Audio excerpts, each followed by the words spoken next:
Hello everybody, I hope wherever you're watching us from, you're having a great time. This is AfriPost and welcome to today's video. Now, the question of African identity is something that has been discussed in many platforms. We have seen Africans from different parts trying to identify themselves with the countries that they come from. However, one thing we must note is that the countries that we come from cannot truly give us our true identity, because the designing of these countries and the architecture or even the boundaries of these countries were done by the colonizers. They created them to have an easy way through which they could access our natural resources. So it is something that has really disturbed many scholars and has been talked about in different angles. In today's video, I came across an interesting clip of Yoweri Kaguta Museveni, the Uganda's president, talking to our brothers in the northern part of Africa who identify themselves as Arab and do not want to consider themselves as being Africans. He told them that this is an identity crisis that was created by the white man and that we must desist from identifying ourselves by the labels that the white man gave us. Kindly watch this video, then let's come back and talk about it more. In the last 500 years, Africa has had the problem of the slave trade, has had the problem of colonialism, has had the problem of neo-colonialism, of marginalization, of underdevelopment, of dictatorships, of civil wars, of failed states, of starvation and death, of refugees. All these have been happening in the last 500 years to the Africans. By 1900, the whole of Africa had been colonized, except for Ethiopia. So we must ask ourselves, what is the problem in Africa? Why could people who are the original stock of the human beings be in all these problems? In the last 50 years, almost 60 now, I've been active on the African scene. I've been watching. There are essentially three problems which I have seen. Problem number one: misuse of identity. Misuse of identity. I am a Catholic. In Uganda, we had that problem. When we got independence, our leaders got it wrong. Even before independence, they had started. Because they didn't have what to tell the people, to go to a hospital when you're not a doctor, and then patients come. You are not able to understand the disease. So you say you have been bewitched. You tell the patient, the person who is suffering, you say you have been bewitched, because you don't know what the problem is. So our leaders, in the case of Uganda, they said, we are Catholics. So the Catholics formed a Catholic party called DP, Democratic Party, but democratic for the Catholics. The other group, the Protestants, formed a party called UPC, Uganda People's Congress. One of the tribes the Baganda formed a party called Kabaka Yeka. Kabaka is the chief king of Buganda. So, Uganda was paralyzed. Not only paralyzed, but endangered by this misuse of identity. We are Catholics, we are Protestants, we are Baganda, we are Chodi, we are this. This I have not seen only in Uganda. Sudan here, your Sudan, was broke up by this problem. Because your people in the north, they said they were Arabs. When you look at them, you try to see how Arab they are, you don't see it. You see a black man saying he's an Arab. But I don't see your Arabism. No, I am an Arab. Okay, that's your problem. I remember we tried to negotiate, to mediate between John Garang and Al-Hajj. I was involved in that.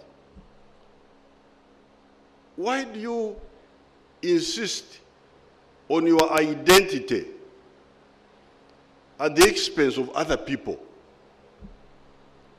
Why don't you make the whole of the Sudan neutral as far as identity is concerned? I remember one time I gave them the example of a student dormitory. When you are staying in a dormitory, in some schools you have some cubicles. Cubicles are small rooms where students 2 or 3 stay. But then they have a common room where they gather. There are things they can do in their cubicle, but which they should not do in the common room here. The common room should be for the radio, for the TV. These days, at that time there was no TV, it was many radios, for the newspapers. Then your own things, brushing your teeth and all that, you do it in your cubicle. But you come here in the common room, you start brushing your teeth. We are not interested in brushing your teeth. It's not our common interest. But the issue of identity eventually broke up the Sudan. In fact, in one of the meetings, the IGAD we put it to Field Marshal Bashir. We called it DOP, Declaration of Principles. We say either you choose a Sudan which is secular, which does not talk about your religion and your tribe, talks about all Sudanese, or you allow the Southerners to go away. It was called self-determination. And Bashir chose the latter. Said, let them go. I cannot compromise on my identity. So this misuse of identity is a very big poison. But the second problem, yes, in some cases, identity can be important. Like in the case of the Sudan. Because in 1961, when I went to the secondary school, I met youth from South Sudan who were in Uganda as refugees. And I asked them, why are you running away? They said the Arabs are killing us. They don't allow us to speak our language. They don't allow us to practice our culture. I was mobilized. I was so angry. Who can stop me from speaking my language? Who? Who can do it? You are looking for trouble to stop me to speak my language? Who are you? Are you God? So from that time, I knew that there was a problem of identity in the Sudan here. And it had to be solved. It could have been solved, but they didn't solve it. In South Africa, we had a problem of identity. Because the whites said Africans cannot vote because they don't know how to vote properly. If we give them a vote, they will misuse it. So we better stop, they should not be allowed to vote. And for almost a century, we were on that issue. At one time, they were even saying that Africans cannot go to certain bars, certain toilets. So I asked the blacks, why do you fight for the toilets for the whites? If they want to have their own toilets, why do you? What privilege is it to sit on the same toilet with a white man? How does it improve my status, my welfare? Therefore, in the case of South Sudan, in the case of Sudan here, in the case of South Africa, the issue in the case of the United States, you remember our African people there, the black people, were being discriminated in the United States. They couldn't ride in certain buses. So in some cases, the problem of identity becomes serious and it needs to be addressed. Now, I think that is a timely debate that we must have, because this issue of identity crisis and challenge of identifying ourselves has really hit Africa the hard way. We are a people who do not know ourselves, we don't know our roots, and our culture and even our societal norms have been destroyed by the introduction of the Western education system in the continent. So we truly do not know who we are. And that is why Yoweri Kaguta Museveni is speaking out on this issue. He has been a bold leader speaking about anti-Western ideas and the need for Africa to stand up for itself, because in many instances we have seen Africa being taken advantage of. He has even acknowledged the persecutions that blacks in the United States went through. So this is quite a very, very earth-shaking idea. Now, I did some little research to understand why African Arabs tend to really distance themselves from Africans, because if you look at Egypt, if you look at Sudan, if you look at Libya, if you look at Morocco, Tunisia, and many other countries, you are highly likely to find that they tend to identify themselves more with other Arabs in the Middle East, or even the European nations, as compared to the African nations where they are. And this is what I found out. The reluctance of African Arabs to identify with Africa is influenced by historical, cultural, and socio-political factors that shape their sense of identity and belonging. Historically, the trans-Saharan slave trade and the colonial era played significant roles in creating divisions between African Arabs and other African communities. During these periods, complex interactions between Africa and Arab societies led to a blending of cultures and identities, yet also fostered distinctions. Arab traders, scholars, and settlers in North Africa were often viewed as separate from sub-Saharan Africans, leading to a differentiated sense of identity. So this is something that really stems from a historical perspective, where trans-Saharan slave trade took place and Africans and even Arabs intermingled and had interactions that led to some remaining as Africans. So that is also something that is worth looking at. Culturally, North African Arabs often emphasize their connection to the Arab world and Islamic heritage, which are distinct from the cultural and ethnic identities of sub-Saharan Africa. The Arab identity is deeply intertwined with the Arabic language, religion, and traditions. that have been prominent in North Africa for centuries. This cultural alignment with the broader Arab world, including the Middle East, reinforces a sense of belonging that is separate from the sub-Saharan African experience. And I think this is quite telling. We have seen many people within Africa. They have different cultures and social upbringing that is quite different from that of Arabs.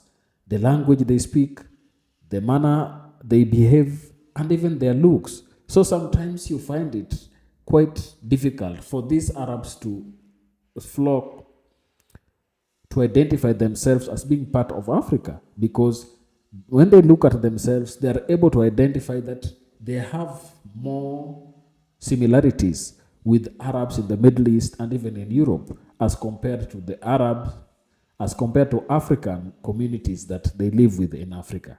So I think this is also something that helps to contribute to the notion that most African Arabs tend to hold about their identity. Geopolitically, the political and economic dynamics of North Africa also contribute to this divergence. North African countries, including Egypt, Libya, and Morocco, have historically had closer political and economic ties with the Arab world and Europe than the sub-Saharan Africa. These connections have shaped their national policies and international relations, often leading to a more distinct identity from the rest of the continent.